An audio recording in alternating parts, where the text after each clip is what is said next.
जय हिंद दोस्तों, फिर से आपका स्वागत है हमारे इस geography for you YouTube channel में, जिससे हम लोग आज शुरू करने वाले हैं इटोरिया करंट अफेयर, जो कि वार्षिकी होने वाला है 2024 का पूरा सितंबर 2023 से लेकर अगस्त 2024 तक का पूरा संस्करण होने वाला है। और जैसा कि आप लोगों को पता है कि 69th का मेंस का रिजल्ट आ गया है, तो जिन लोगों का भी हो गया उन्हें बहुत बहुत अभिनंदन। वो अब इंटरव्यू की तैयारी करें, और जिनका किसी कारणवश से छूट गया है वो निराश नहीं हो। 70th बीपीएससी नोटिफिकेशन बहुत ही जल्द आने वाला है, और आप लोगों को पता है कि इसमें सीटों की संख्या बहुत अधिक होने वाली है। तो बस तैयारी में लग जाइए और हमारे साथ करंट अफेयर की तैयारी अच्छे से कीजिए। आपसे बस ये अनुरोध है कि अगर आप लोग हमारे चैनल पर नए हैं और अभी तक हमारे चैनल को सब्सक्राइब नहीं किया, तो प्लीज़ प्लीज़ प्लीज़ इसे सब्सक्राइब करके हमें सपोर्ट करें, क्योंकि आपके सपोर्ट की हमें बहुत आवश्यकता पड़ती है, और इसी से हम प्रोत्साहित होकर और अच्छे अच्छे वीडियो आपके लिए बनाकर लाते हैं। और इस वीडियो को ज़्यादा से ज़्यादा शेयर करें उन लोगों तक जो इस बार का 70th बीपीएससी प्री देने वाले हैं, क्योंकि उनके लिए ये वीडियो काफ़ी महत्वपूर्ण होने वाला है, और करंट अफेयर की काफ़ी अहम भूमिका होती है बीपीएससी में। इसलिए उन लोगों तक इस वीडियो को जरूर पहुँचाइएगा। इस पूरे वीडियो में हम लोग हर एक सेक्शन, हर एक टॉपिक करने वाले हैं इस करंट अफेयर बुक का। तो आप लोग बस हमारे साथ बने रहें, जुड़े रहें और पूरा का पूरा करंट अफेयर कंप्लीट करें। आइए शुरू करते हैं आज का हमारा टॉपिक। और इस वीडियो में लास्ट में 15 सेट दिया हुआ है, उसे भी हम लोग कंप्लीट करेंगे। तो आप लोग उसे भी हमारे साथ प्रैक्टिस कीजिएगा, ताकि आपका करंट अफेयर पर अच्छी पकड़ बन सके। आइए शुरू करते हैं, जिसमें पहला है फटाफट 100.com न्यूज़।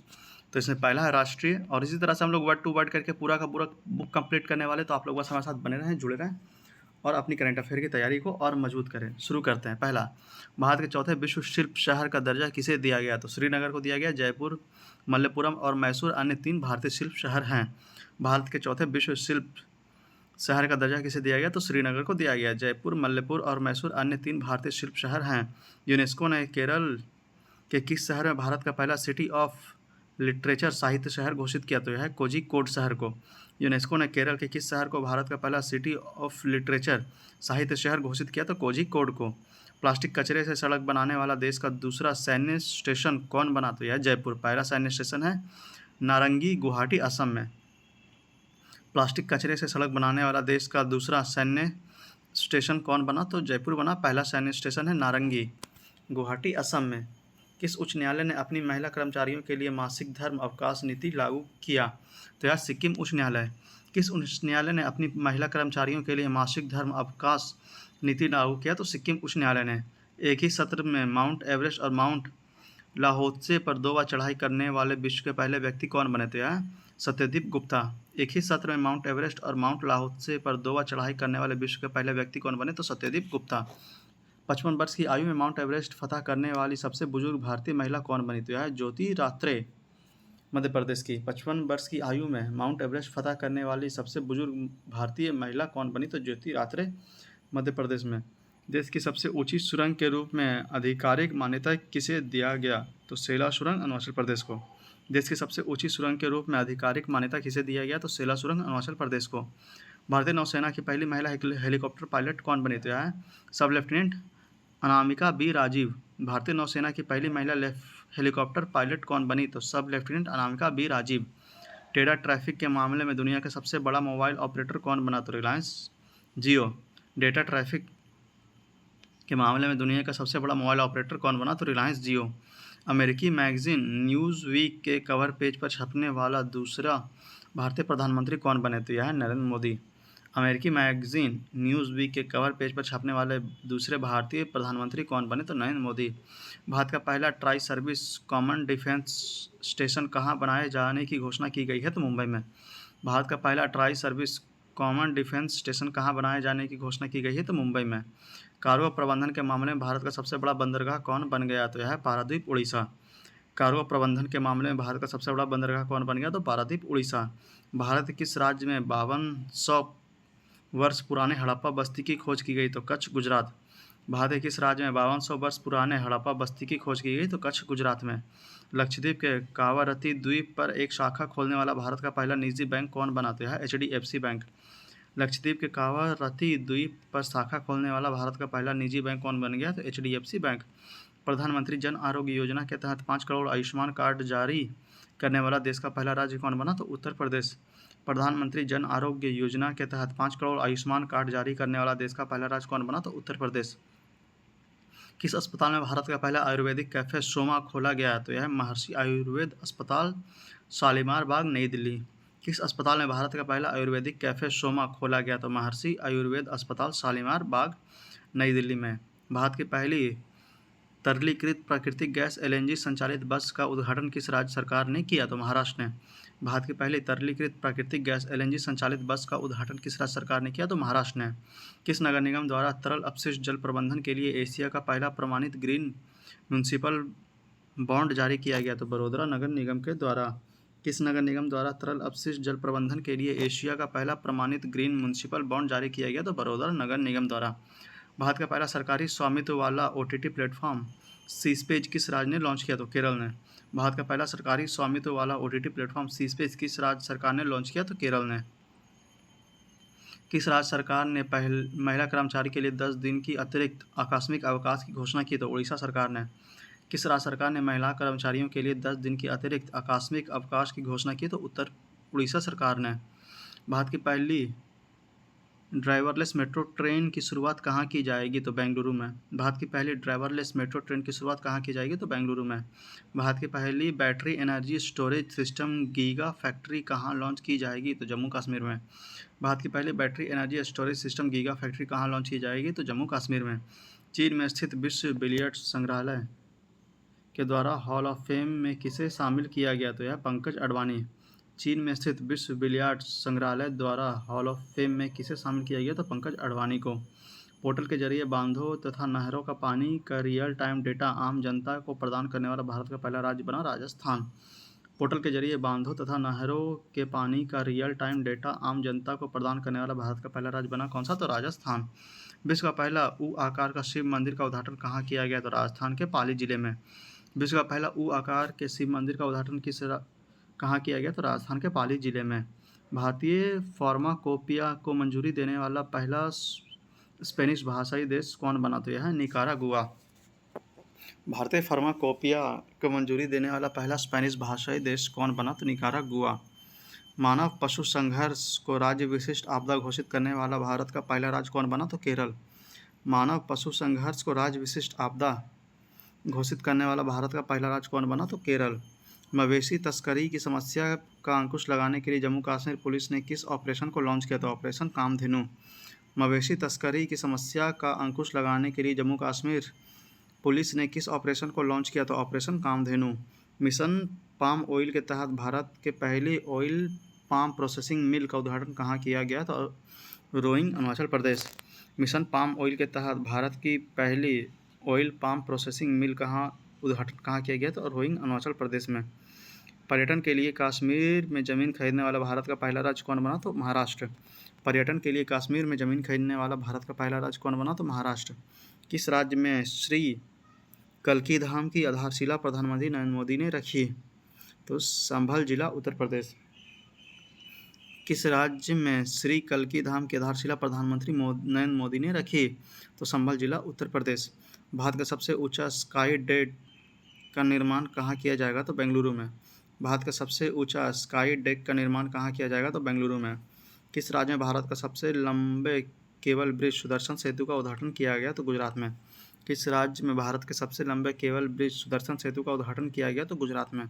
100% घरेलू नल जल कनेक्शन हासिल करने वाला पूर्वोत्तर भारत का पहला राज्य कौन बना? तो अरुणाचल प्रदेश। 100% घरेलू नल जल कनेक्शन हासिल करने वाला पूर्वोत्तर भारत का पहला राज्य कौन बना? तो अरुणाचल प्रदेश। विश्व का पहला वैदिक घड़ी विक्रमादित्य का उद्घाटन कहाँ किया गया? तो उज्जैन मध्य प्रदेश में। विश्व का पहला वैदिक घड़ी विक्रमादित्य का उद्घाटन कहाँ किया गया? तो उज्जैन मध्य प्रदेश में। किस राज्य केंद्र शासित ने ट्रांसजेंडर समुदाय के लिए मुफ्त बस यात्रा की घोषणा की? तो दिल्ली ने। किस राज्य केंद्र शासित ने ट्रांसजेंडर समुदाय के लिए मुफ्त बस यात्रियों की घोषणा की? तो दिल्ली ने। किस राज्य के विधानसभा ने सरकारी स्कूलों में 6 से 12वीं तक के कक्षाओं में भागवत गीता पढ़ाने का प्रस्ताव पारित किया? तो गुजरात सरकार ने। किस राज्य की विधानसभा ने सरकारी स्कूलों में 6 से 12वीं तक की कक्षाओं में भागवत गीता पढ़ाने का प्रस्ताव पारित किया? तो गुजरात ने। भारत के पहले डिजिटल राष्ट्रीय संग्रहालय का आधारशिला कहाँ रखी गई? तो सालारगंज संग्रहालय हैदराबाद। भारत के पहले डिजिटल राष्ट्रीय संग्रहालय की आधारशिला कहाँ रखी गई? तो सालारगंज संग्रहालय हैदराबाद। असम सरकार ने किसे राज्य फल घोषित किया? तो काजी नेमू। असम सरकार ने किसे राज्य फल घोषित किया? तो काजी नेमू को। उत्तर भारत का पहला मानव डीएनए बैंक कहाँ स्थापित किया गया? तो बनारस हिंदू विश्वविद्यालय। उत्तर भारत का पहला मानव डीएनए बैंक कहाँ स्थापित किया गया? तो बनारस हिंदू विश्वविद्यालय में। एयर इंडिया ने भारत में पायलट प्रशिक्षण को बढ़ावा देने के लिए दक्षिण एशिया का सबसे बड़ा फ्लाइंग ट्रेनिंग स्कूल कहाँ स्थापित किया? तो यह है अमरावती, आंध्र प्रदेश में। एयर इंडिया ने भारत के पायलट प्रशिक्षण को बढ़ावा देने के लिए दक्षिण एशिया का सबसे बड़ा फ्लाइंग ट्रेनिंग स्कूल कहाँ स्थापित किया? तो अमरावती, आंध्र प्रदेश में। पूर्वी भारत के पहले दिव्यांग विश्वविद्यालय की स्थापना कहाँ की जाएगी? तो रांची, झारखंड में। पूर्वी भारत की पहले दिव्यांग विश्वविद्यालय की स्थापना कहाँ की जाएगी? तो रांची, झारखंड में। मांसाहारी भोजन पर प्रतिबंध लगाने वाला विश्व का पहला शहर कौन बना? तो यह पालीताना, भावनगर, गुजरात। मांसाहारी भोजन पर प्रतिबंध लगाने वाला विश्व का पहला शहर कौन बना? तो पालीताना, भावनगर, गुजरात। राष्ट्रपति द्रौपदी मुर्मू ने राष्ट्रपति भवन के दरबार भवन का नाम बदल कर क्या रखा? तो यह है गणतंत्र मंडल। राष्ट्रपति द्रौपदी मुर्मू ने राष्ट्रपति भवन के दरबार भवन का नाम बदलकर क्या रखा? तो गणतंत्र मंडल। भारत का पहला चिकित्सा संस्थागत संग्रहालय का निर्माण कहाँ किया गया? तो यह है चंडीगढ़ में। भारत का पहला चिकित्सा संस्थागत संग्रहालय का निर्माण कहाँ किया गया? तो चंडीगढ़ में। भारत के 500वें सामुदायिक रेडियो स्टेशन का उद्घाटन कहाँ किया गया? तो आइजोल, मिजोरम में। भारत के 500वें सामुदायिक रेडियो स्टेशन का उद्घाटन कहाँ किया गया? तो आइजोल, मिजोरम में। भारत के पहले भूमिगत संग्रहालय का उद्घाटन कहाँ किया गया? तो हुमायूं मकबरा, नई दिल्ली। भारत के पहले भूमिगत संग्रहालय का उद्घाटन कहाँ किया गया? तो हुमायूं मकबरा, नई दिल्ली में। भारत का पहला नॉर्वेस्ट का अध्ययन करने वाला शोध केंद्र कहाँ स्थापित किया जा रहा है? तो यह चांदवाली, भद्रक, उड़ीसा में। भारत का पहला नॉर्वेस्टर्स का अध्ययन करने वाला शोध केंद्र कहाँ स्थापित किया जा रहा है? तो चंदवाली, भद्रक, उड़ीसा में। विश्व की तीसरी सबसे बड़ी चांदी उत्पादन कंपनी कौन बनी? तो है हिंदुस्तान जिंक लिमिटेड। विश्व की तीसरी सबसे बड़ी चांदी उत्पादक कंपनी कौन बनी? तो हिंदुस्तान जिंक लिमिटेड। किस शहर में भारत का पहला IIT उपग्रह परिषद स्थापित करने को मंजूरी दी गई? तो यह उज्जैन।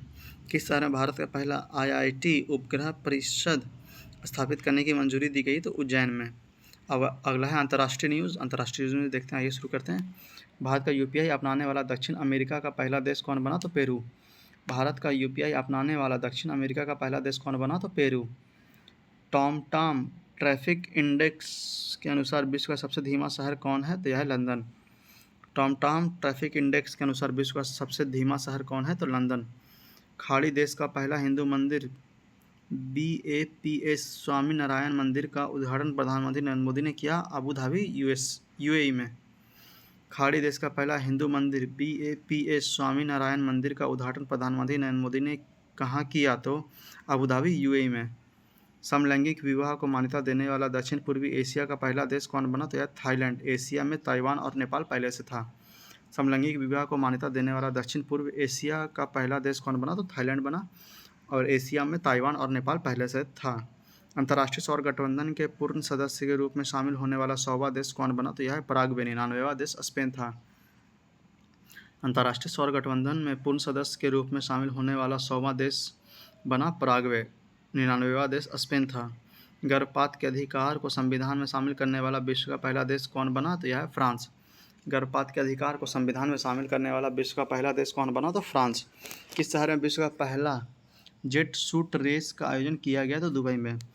किस शहर में विश्व का पहला जेट सूट रेस का आयोजन किया गया? तो दुबई में।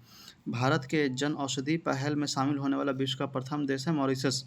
भारत के जन औषधि पहल में शामिल होने वाला विश्व का प्रथम देश है मॉरिशस। दुनिया के सबसे शक्तिशाली लेज़र का अनावरण किस देश में किया गया? तो यह रोमानिया में। दुनिया के सबसे शक्तिशाली लेज़र का अनावरण किस देश में किया गया? तो रोमानिया में। मनोरंजक कैनाबिस या भांग का उपयोग को वैध बनाने वाला यूरोपीय संघ का सबसे बड़ा देश कौन बना? तो यह है जर्मनी। मनोरंजक कैनाबिस या भांग के उपयोग को वैध बनाने वाला यूरोपीय संघ का सबसे बड़ा देश कौन बना? तो यह है जर्मनी। कौन सा देश कार्यस्थल और सार्वजनिक स्थानों पर बालों के भेदभाव से निपटने के लिए राष्ट्रव्यापी कानून पारित करने वाला पहला देश बना? तो यह है फ्रांस। कौन सा देश कार्यस्थल और सार्वजनिक स्थानों पर बालों के भेदभाव से निपटने के लिए राष्ट्रव्यापी कानून पारित करने वाला पहला देश बना? तो यह है फ्रांस। मलेरिया से होने वाली मौतों को खत्म करने के लिए किस घोषणा को जारी किया गया? यहाँ पे कुछ धुंधला दिख रहा है तो हम लोग कुछ छोड़ देते हैं, आगे बढ़ते हैं। 67 से। अंतरिक्ष में सर्वाधिक 1000 दिन बिताने वाले इधर के पहले व्यक्ति कौन बने? तो यह है, इनका नाम थोड़ा सा धुंधला आ रहा है।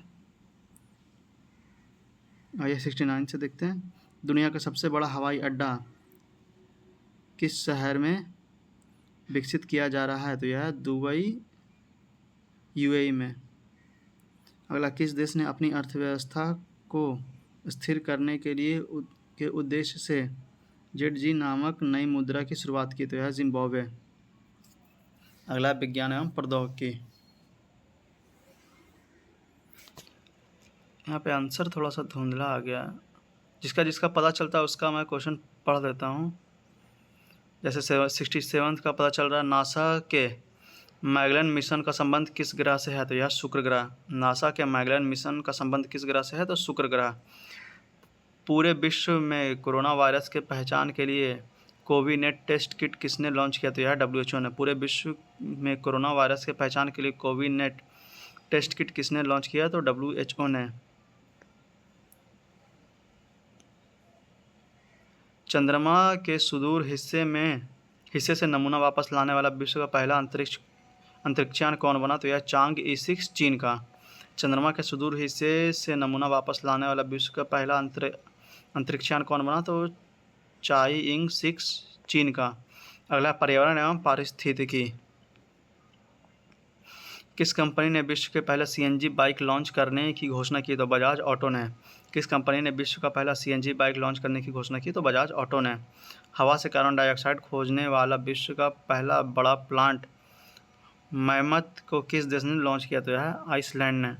हवा से कार्बन डाइऑक्साइड सोखने वाला विश्व का सबसे बड़ा प्लांट मैमथ को किस देश ने लॉन्च किया? तो यह आइसलैंड ने। अगला, विश्व का पहला गिद्ध का संरक्षण एवं प्रजनन केंद्र कहाँ स्थापित किया जा रहा है? तो यह महाराजगंज, उत्तर प्रदेश। विश्व का पहला गिद्ध का संरक्षण एवं प्रजनन केंद्र का स्थापना किया जा रहा है कहाँ? तो महाराजगंज, उत्तर प्रदेश में। भारत ने किस वर्ष तक परमाणु ऊर्जा क्षमता को 1 लाख मेगावाट तक बढ़ाने का लक्ष्य निर्धारित किया है? तो 2047 तक। भारत ने किस वर्ष तक परमाणु ऊर्जा क्षमता को 1 लाख मेगावाट तक बढ़ाने का लक्ष्य निर्धारित किया है? तो 2047 तक। भारत की सबसे बड़ी जलवायु घड़ी को कहाँ स्थापित किया गया? तो यह CSIR के मुख्यालय भवन, नई दिल्ली में।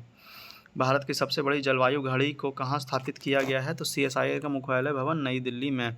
माउंट एवरेस्ट पर चढ़ने वाली भारत की सबसे कम उम्र की पर्वतारोही कौन बनी? तो यह काम्या कार्तिकेय, मुंबई की। माउंट एवरेस्ट पर चढ़ने वाली भारत की सबसे कम उम्र की पर्वतारोही कौन बनी? तो काम्या कार्तिकेय, मुंबई की। विश्व की तीसरा सबसे बड़ा सौर ऊर्जा उत्पादक देश कौन बना? तो यह है भारत। विश्व का तीसरा सबसे बड़ा सौर ऊर्जा उत्पादक देश कौन बना? तो भारत। पारिस्थितिकी तंत्र के विकास के लिए सकल पर्यावरण उत्पादन GEP सूचकांक जारी करने वाला भारत का पहला राज्य कौन बना? तो यह उत्तराखंड। पारिस्थितिकी तंत्र के विकास के लिए सकल पर्यावरण उत्पादक GEP सूचकांक जारी करने वाला भारत का पहला राज्य कौन बना? तो उत्तराखंड बना। किस राज्य सरकार ने अपने राज्य में हरित आवरण बढ़ाने तथा पुराने पेड़ों के संरक्षण हेतु उपवन योजना और हेरिटेज ट्री एडॉप्टेशन योजना की शुरुआत की? तो यह है उत्तर प्रदेश। किस राज्य सरकार ने अपने राज्य में हरित आवरण बढ़ाने तथा पुराने पेड़ों के संरक्षण हेतु उपवन योजना और हेरिटेज ट्री एडॉप्टेशन योजना की शुरुआत की? तो यह है उत्तर प्रदेश। किस राज्य सरकार ने आपदा प्रबंधन क्षमता को बढ़ाने के लिए डिजिटल प्लेटफॉर्म आपदा रिपोर्टिंग और सूचना प्रबंधन प्रणाली की शुरुआत की? तो यह है असम। किस राज्य सरकार ने आपदा प्रबंधन क्षमता को बढ़ाने के लिए डिजिटल प्लेटफॉर्म आपदा रिपोर्टिंग और सूचकांक प्रबंधन प्रणाली की शुरुआत की? तो यह है असम।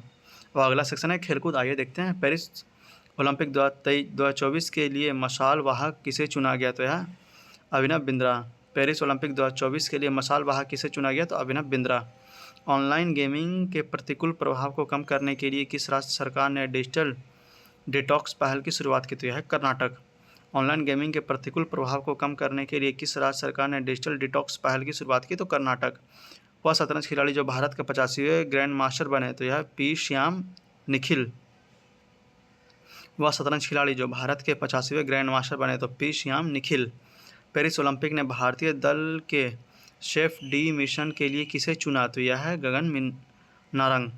पेरिस ओलंपिक ने भारतीय दल के शेफ डी मिशन के लिए किसे चुना गया है? तो यह है गगन नारंग को।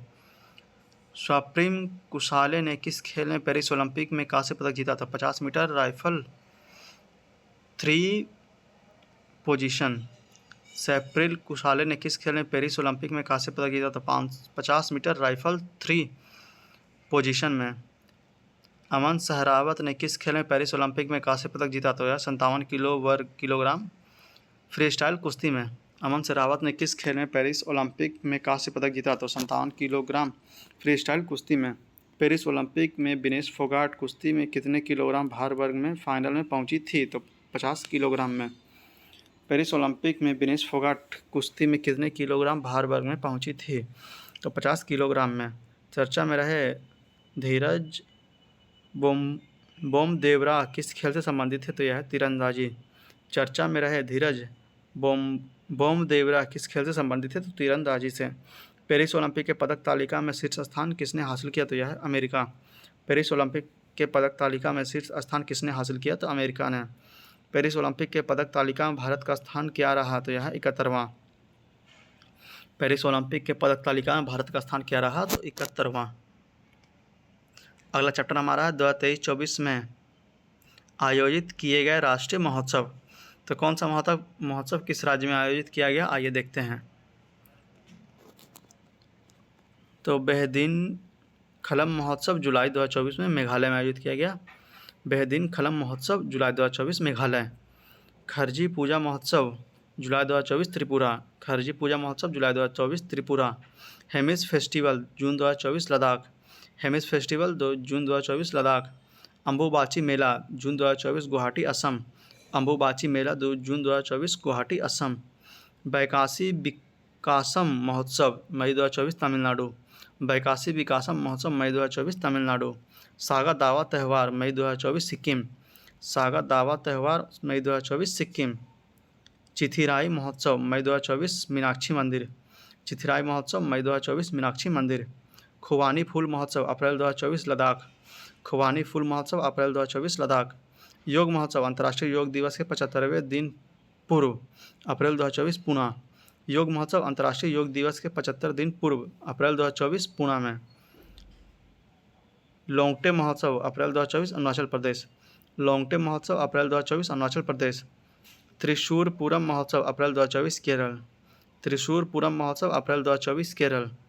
गंगौर उत्सव अप्रैल 2024 राजस्थान। गंगौर उत्सव अप्रैल 2024 राजस्थान।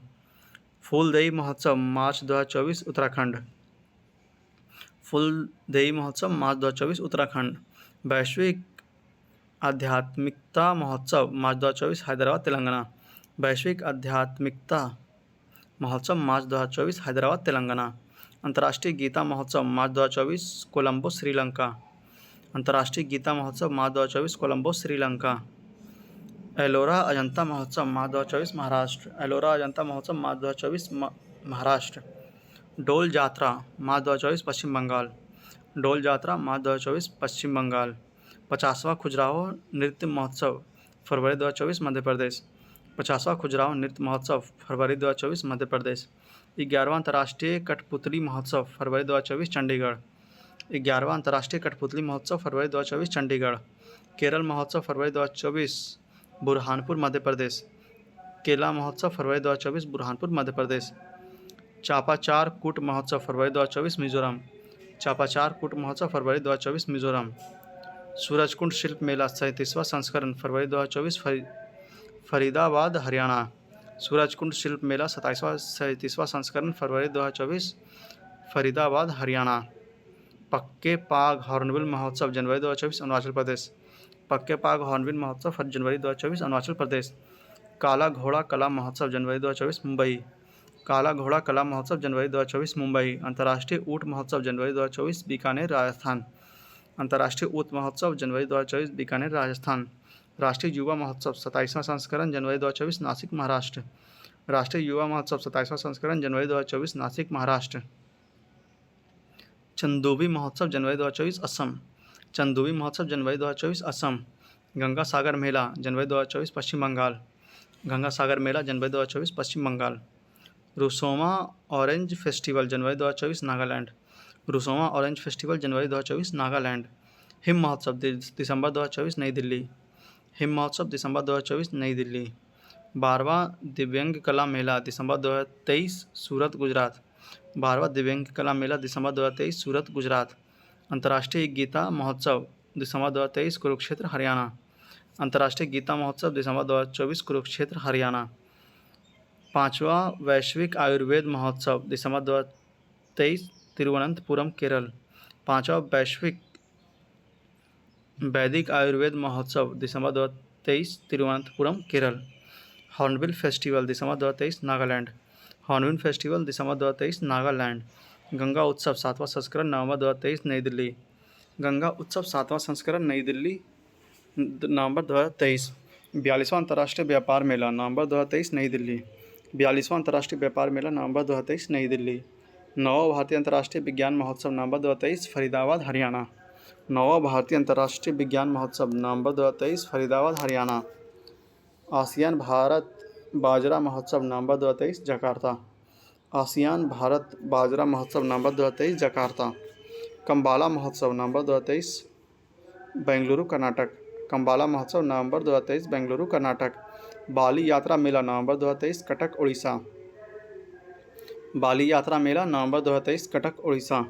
पुष्कर मेला अक्टूबर 2023 अजमेर राजस्थान। पुष्कर मेला कहाँ कब लगा तो अक्टूबर 2023 अजमेर राजस्थान। एंथोरियम महोत्सव अक्टूबर 2023 मिजोरम। एंथोरियम महोत्सव अक्टूबर 2023 मिजोरम। नुआखाई कृषि उत्सव सितंबर 2023 उड़ीसा। नुआखाई कृषि उत्सव सितंबर 2023 उड़ीसा। बंगस वैली महोत्सव सितंबर 2023 कुपवाड़ा जम्मू कश्मीर। बंगस वैली महोत्सव सितंबर 2023 कुपवाड़ा जम्मू कश्मीर। अगला है 33वां ग्रीष्मकालीन ओलंपिक खेल। तो ओलंपिक खेल से जुड़े यहाँ पे सारे पहलू दिए हुए हैं, आइए एक एक करके इसकी शुरुआत करते हैं। 26 जुलाई से 11 अगस्त 2024 के मध्य पेरिस फ्रांस में 33वां ग्रीष्मकालीन ओलंपिक खेल का आयोजन किया गया। नोट: हैंडबॉल, फुटबॉल और रग्बी 24 जुलाई से ही शुरू हो गए थे। फिर से 26 जुलाई से 11 अगस्त 2024 के मध्य पेरिस फ्रांस में 33वां ग्रीष्मकालीन ओलंपिक खेल का आयोजन किया गया। और नोट में हैंडबॉल, फुटबॉल और रग्बी 24 जुलाई से ही शुरू हो गए थे। पेरिस 3 ग्रीष्मकालीन ओलंपिक 1900, 1924 और 2024 की मेज़बानी करने वाला दूसरा शहर बन गया। इससे पहले लंदन ने 1908, 1948 और 2012 में खेल की मेज़बानी की थी। पेरिस 3 ग्रीष्मकालीन ओलंपिक 1900, 1924 और 2024 में मेज़बानी करने वाला दूसरा शहर बन गया है। इससे पहले लंदन ने 1908, 1948 और 2012 में खेलों की मेज़बानी की थी। थीम इसका क्या है? Let's move and celebrate. Theme है लेट्स मूव एंड सेलिब्रेट। आदर्श वाक्य है गेम वाइड ओपन। आदर्श वाक्य क्या है? Games wide open. शुभांकर क्या है? दीप पायरगस। शुभांकर है दीप पायरगस। पेरिस ओलंपिक में 206 देश के राष्ट्रीय ओलंपिक समिति और आईओसी शरणार्थी ओलंपिक टीम ने भाग लिया। पेरिस ओलंपिक में 206 देश के राष्ट्रीय ओलंपिक समितियां और आईओसी शरणार्थी ओलंपिक टीम ने भाग लिया। पेरिस ओलंपिक में 10,500 प्लस खिलाड़ी, कुल 32 खेल और 329 स्पर्धाएं। पेरिस ओलंपिक में 10,500 प्लस खिलाड़ी, कुल 32 खेल और 329 स्पर्धाएं हुई। इस बार 4 खेल breaking, sports climbing, skateboard, diving और सर्फिंग को शामिल किया गया, जिसमें ब्रेकिंग या ब्रेक डांस ने ओलंपिक में अपनी शुरुआत की। इस बार 4 खेल ब्रेकिंग, स्पोर्ट्स क्लाइंबिंग, स्केटबोर्डिंग और सर्फिंग को शामिल किया गया, जिसमें ब्रेकिंग या ब्रेक डांस ने ओलंपिक में अपनी शुरुआत की। उद्घाटन समारोह ओलंपिक इतिहास में पहली बार किसी नदी या सीन नदी में आयोजित किया गया। उद्घाटन समारोह ओलंपिक इतिहास में पहली बार किसी नदी मतलब सीन नदी में आयोजित किया गया। अंतर्राष्ट्रीय ओलंपिक समिति के अध्यक्ष हैं थॉमस वाक। अंतर्राष्ट्रीय ओलंपिक समिति के अध्यक्ष कौन है? थॉमस वाक। पेरिस में बने ओलंपिक विश्व रिकॉर्ड। कौन कौन से विश्व रिकॉर्ड है, आइए एक एक करके देख लेते हैं। बॉबी फिके ने पुरुष की 150 मीटर फ्रीस्टाइल तैराकी स्पर्धा में 14 मिनट 30 सेकेंड 30.67 मिनट के समय के साथ नया विश्व रिकॉर्ड बनाया। बॉबी फीके ने पुरुष के 1,500 मीटर फ्रीस्टाइल तैराकी स्पर्धा में 14 मिनट 30.67 सेकंड के समय में नया विश्व रिकॉर्ड बनाया। कार्लेस नासर ने भारोत्तोलन में 224 किलोग्राम की लिफ्ट के साथ क्लीन एंड जर्क श्रेणी में नया कीर्तिमान स्थापित किया। कार्लेस नासर ने भारोत्तोलन में 224 किलोग्राम की लिफ्ट के साथ क्लीन एंड जर्क श्रेणी में नए कीर्तिमान स्थापित किए। दक्षिण कोरिया की लिम सी ह्यून ने महिलाओं की तीरंदाजी व्यक्तिगत स्क्रीप स्पर्धा में 694 अंक के साथ नया विश्व रिकॉर्ड बनाया। दक्षिण कोरिया की लिम सी ह्यून ने महिलाओं की तीरंदाजी व्यक्तिगत स्क्रीप स्पर्धा में 694 अंक के साथ नया विश्व रिकॉर्ड बनाया। स्वीडन के मोंड ड्युप्लांटिस ने पुरुष के पोल वॉल्ट में 6.25 मीटर की ऊंचाई के साथ नया विश्व रिकॉर्ड बनाया।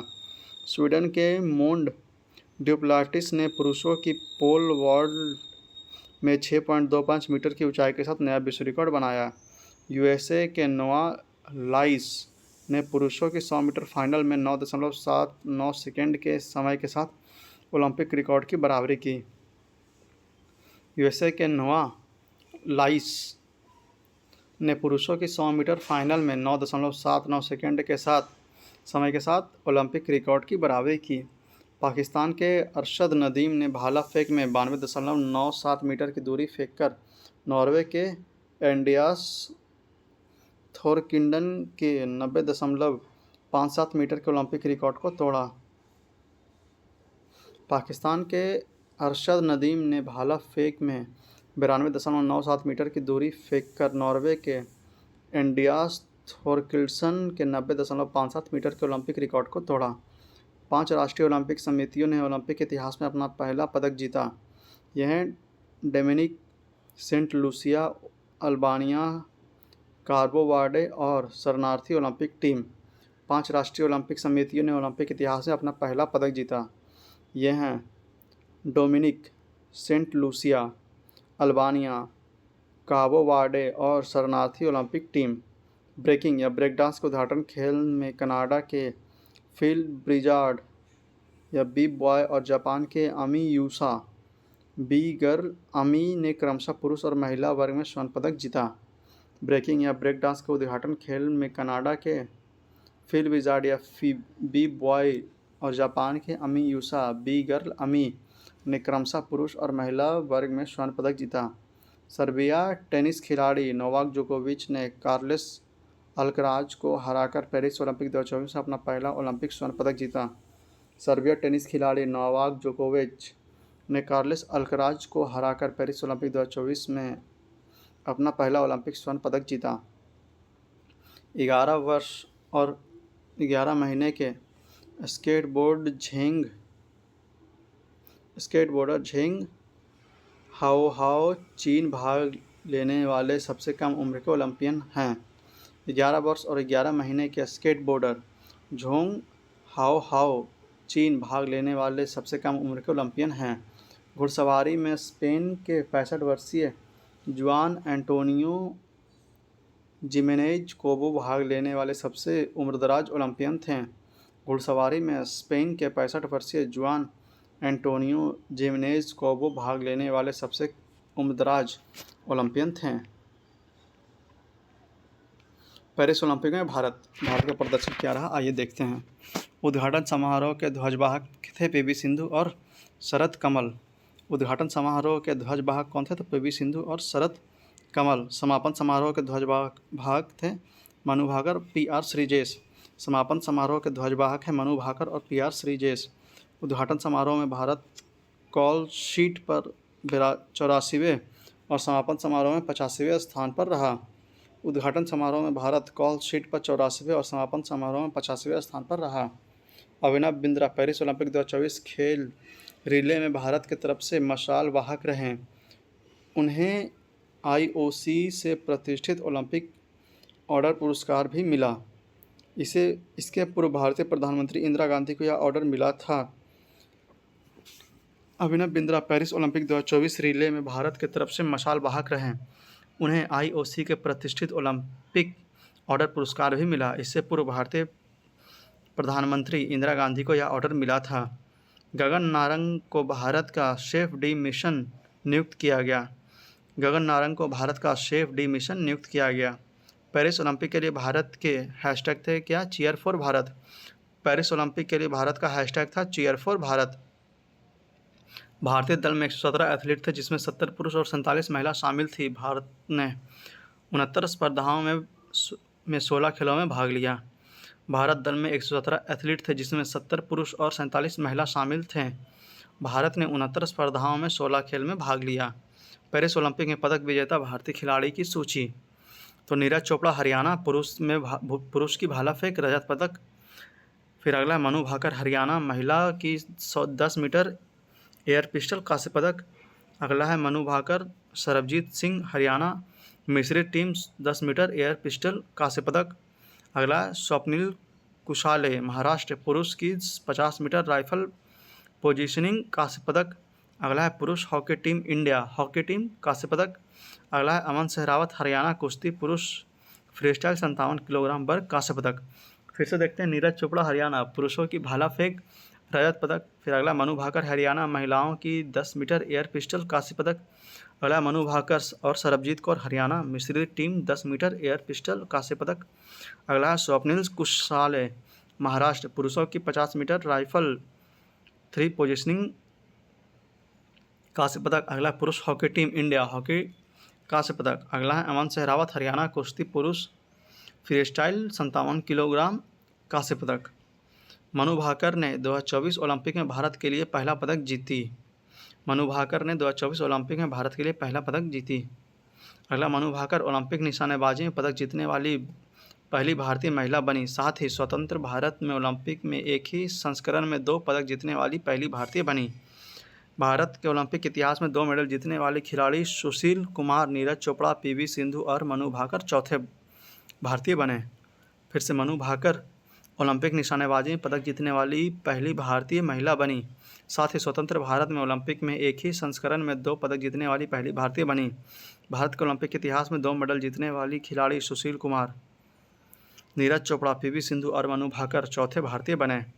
अमन सहरावत भारत का सबसे युवा ओलंपिक पदक विजेता बने। अमन सहरावत भारत के सबसे युवा ओलंपिक पदक विजेता बने। नीरज चोपड़ा ने पेरिस ओलंपिक में पुरुषों की भाला फेंक स्पर्धा में दूसरे प्रयास में 89.45 मीटर के सर्वश्रेष्ठ थ्रो हासिल करते हुए रजत पदक जीता। नीरज चोपड़ा ने पेरिस ओलंपिक में पुरुषों की भाला फेंक स्पर्धा में दूसरे प्रयास में 89.45 मीटर का सर्वश्रेष्ठ थ्रो हासिल करते हुए रजत पदक जीता। विनेश फोगाट 50 किलोग्राम वर्ग में ऐतिहासिक फाइनल में से पहले 100 ग्राम वजन अधिक होने के कारण आयोग घोषित कर दिया गया। इससे पहले उन्होंने क्वार्टर फाइनल में विश्व चैंपियन यूई सुसाकी को हराया था। भारतीय पक्ष ने मेडल के लिए court of arbitration for sports CAS में अपील की लेकिन उसे खारिज कर दिया गया। साथ ही विनेश फोगाट ने कुश्ती से संन्यास लेने की घोषणा कर दी। फिर से विनेश फोगाट 50 किलोग्राम वर्ग में ऐतिहासिक फाइनल से पहले 100 ग्राम वजन अधिक होने के कारण आयोग घोषित कर दिया गया। इससे पहले उन्होंने क्वार्टर फाइनल में विश्व चैंपियन यूई सुसाकी को हराया था। भारतीय पक्ष ने मेडल के लिए court of arbitration for sports CAS में अपील की लेकिन उसे खारिज कर दिया गया। साथ ही विनेश फोगाट ने कुश्ती में संन्यास लेने की घोषणा कर दी। हरमनप्रीत सिंह की अगुवाई वाली हॉकी टीम ने ओलंपिक हॉकी की इतिहास में 13 पदक दिलाया। पुरुष हॉकी टीम द्वारा ओलंपिक इतिहास में अब तक जीते गए 8 स्वर्ण, 1 रजत और 4 कांस्य पदक हैं। भारतीय टीम सेमीफाइनल में जर्मनी से हार गई लेकिन कांस्य पदक के मैच में उसने स्पेन को हराया। हरमनप्रीत सिंह की अगुवाई वाली हॉकी टीम ने ओलंपिक हॉकी की इतिहास का 13 पदक दिलाया। पुरुष हॉकी टीम द्वारा ओलंपिक इतिहास में अब तक जीते गए 8 स्वर्ण, 1 रजत और 4 कांस्य पदक हैं। भारतीय टीम सेमीफाइनल में जर्मनी में हार गई लेकिन कांस्य पदक के मैच में उन्होंने स्पेन को हराया। आगे भारत की ओर से रिलायंस फाउंडेशन के संस्थापक नीता अंबानी को IOC के सदस्य चुना गया। साथ ही पेरिस में इंडिया हाउस का उद्घाटन किया। भारत की ओर से रिलायंस फाउंडेशन के संस्थापक नीता अंबानी को एक IOC का सदस्य चुना गया। साथ ही पेरिस में इंडिया हाउस का उद्घाटन किया गया। स्पोर्ट्स ब्रांड प्यूमा इंडिया ने पेरिस ओलंपिक 2024 में भारतीय टीम के आधिकारिक फुटवियर के लिए भारतीय ओलंपिक संघ के साथ साझेदारी की। स्पोर्ट्स ब्रांड प्यूमा इंडिया ने पेरिस ओलंपिक 2024 में भारतीय दल के आधिकारिक फुटवियर के लिए भारतीय ओलंपिक संघ के साथ साझेदारी की। अदानी ग्रुप को पेरिस ओलंपिक 2024 में भारतीय टीम के लिए मुख्य प्रायोजक घोषित किया गया। अदानी ग्रुप को पेरिस ओलंपिक 2024 में भारतीय टीम के लिए मुख्य प्रायोजक घोषित किया गया। भारतीय टेनिस खिलाड़ी रोहन बोपन्ना और हॉकी गोलकीपर पी.आर. श्रीजेश ने पेरिस ओलंपिक 2024 के बाद संन्यास लेने की घोषणा की। भारतीय टेनिस खिलाड़ी रोहन बोपन्ना और हॉकी गोलकीपर पी.आर. श्रीजेश ने पेरिस ओलंपिक 2024 के बाद संन्यास लेने की घोषणा की। भारतीय सेना के सेवारत अधिकारी lieutenant colonel Kabilan Sai Ashok Paris Olympic 2024 में भारत की ओर से मुक्केबाजी में सबसे युवा ओलंपिक रेफरी बन गए। भारतीय सेना के सेवारत अधिकारी lieutenant colonel Kabilan Sai Ashok Paris Olympic 2024 में भारत की ओर से मुक्केबाजी में सबसे युवा ओलंपिक रेफरी बन गए। ज्योति याराजी ओलंपिक में 100 मीटर बाधा दौड़ में हिस्सा लेने वाले प्रथम भारतीय महिला एथलीट बनी। ज्योति याराजी ओलंपिक में 100 मीटर बाधा दौड़ में हिस्सा लेने वाली प्रथम भारतीय महिला एथलीट बनी। भारतीय धावक Avinash Sable 3000 metre steeplechase के फाइनल में 11वें स्थान पर रहे। भारतीय धावक Avinash Sable 3000 metre steeplechase final में 11वें स्थान पर रहे। भारत ने ओलंपिक इतिहास में अब तक कुल 41 मेडल जीते, जिसमें 10 गोल्ड, 10 सिल्वर और 21 कांस्य मेडल शामिल हैं। भारत ने ओलंपिक इतिहास में अब तक कुल 41 मेडल जीते, जिसमें 10 गोल्ड, 10 सिल्वर और 21 कांस्य मेडल हैं।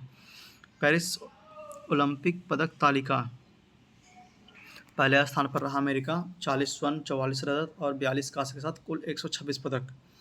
दूसरे स्थान पर रहा चीन 40 स्वर्ण, 27 रजत और 24 कांस्य के साथ 91 टोटल मेडल। तीसरे स्थान पर रहा जापान 20 स्वर्ण, 12 रजत और 13 कांस्य के साथ 45 कुल मेडल।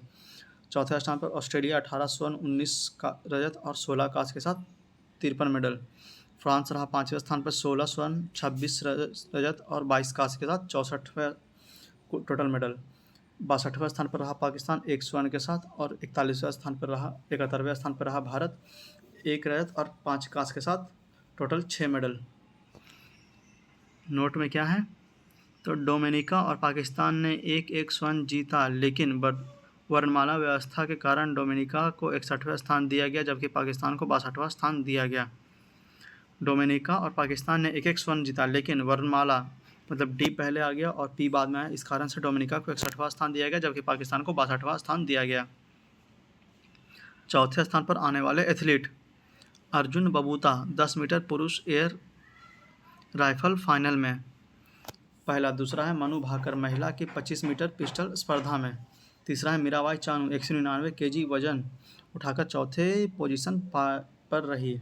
और चौथा है मिश्रित तीरंदाजी में अंकिता भक्त और धीरज बोम्बादेवरा को अमेरिकी टीम ने हराया। पांचवा है लक्ष्य सेन कांस्य पदक मैच में मलेशिया के ली जी जिया से हार गए। लक्ष्य सेन पुरुष एकल सेमीफाइनल में डेनमार्क के गत ओलंपिक चैंपियन विक्टर एक्सेल्सन से हार गए और वह पुरुष वर्ग में सेमीफाइनल में पहुंचने वाले पहले भारतीय थे। छठा है शूटिंग मिश्रित स्किल टीम महेश्वरी चौहान और अनंतजीत सिंह नुरक्का चीन से हार गए। आइए फिर से देखते हैं कौन कौन से चौथे स्थान पर रहे हैं। तो पहला है अर्जुन बबूता 10 मीटर पुरुष एयर राइफल में। फिर दूसरा है मनु भाकर महिला की 25 मीटर पिस्टल स्पर्धा में। तीसरा है मीराबाई चानू 199 किलोग्राम वजन उठाकर चौथे पोजीशन पर रही। चौथा है मिश्रित तीरंदाजी में अंकिता भक्त और धीरज बोम्बादेवरा को अमेरिकी टीम ने हराया। पांचवा है लक्ष्य सेन कांस्य पदक मैच में मलेशिया के लीजी जिया से हार गए। लक्ष्य सेन पुरुष एकल सेमीफाइनल में डेनमार्क के गत ओलंपिक चैंपियन विक्टर एक्सेल्सन से हार गए और वह पुरुष वर्ग में सेमीफाइनल में पहुंचने वाले पहले भारतीय थे। छठा है शूटिंग मिश्रित स्किल टीम महेश्वरी चौहान और अनंतजीत सिंह नुरक्का चीन से हार गए। अगला चैप्टर है 18वां लोकसभा चुनाव परिणाम। तो इसे हम लोग अगले वीडियो लेक्चर में देखेंगे। इस वीडियो लेक्चर को हम लोग यहीं पे समाप्त करते हैं। उम्मीद है आपको यह वीडियो पसंद आई होगी। तो आप लोग जरूर बताएंगे आपको हमारी यह पहल कैसी लगी और आप इससे कितने लाभान्वित हुए। मिलते हैं आपसे अगले वीडियो लेक्चर में। तब तक के लिए इस वीडियो को ज़्यादा से ज़्यादा बार देखें, रिवाइज करें और वीडियो को ज़्यादा से ज़्यादा उन लोगों तक शेयर करें जो इस बार का 17 बीपीएससी प्री देने वाले हैं, क्योंकि करंट अफेयर की बहुत अहम भूमिका रहती है बीपीएससी में, और करंट अफेयर की तैयारी के बिना बीपीएससी क्वालिफाई करना काफ़ी मुश्किल हो जाता है। तो उन लोग तक इस वीडियो को जरूर पहुंचाएंगे ताकि उनकी करंट अफेयर की तैयारी बहुत अच्छे से हो सके। मिलता है आपसे अगले वीडियो लेक्चर में, तब तक के लिए जय हिंद जय भारत।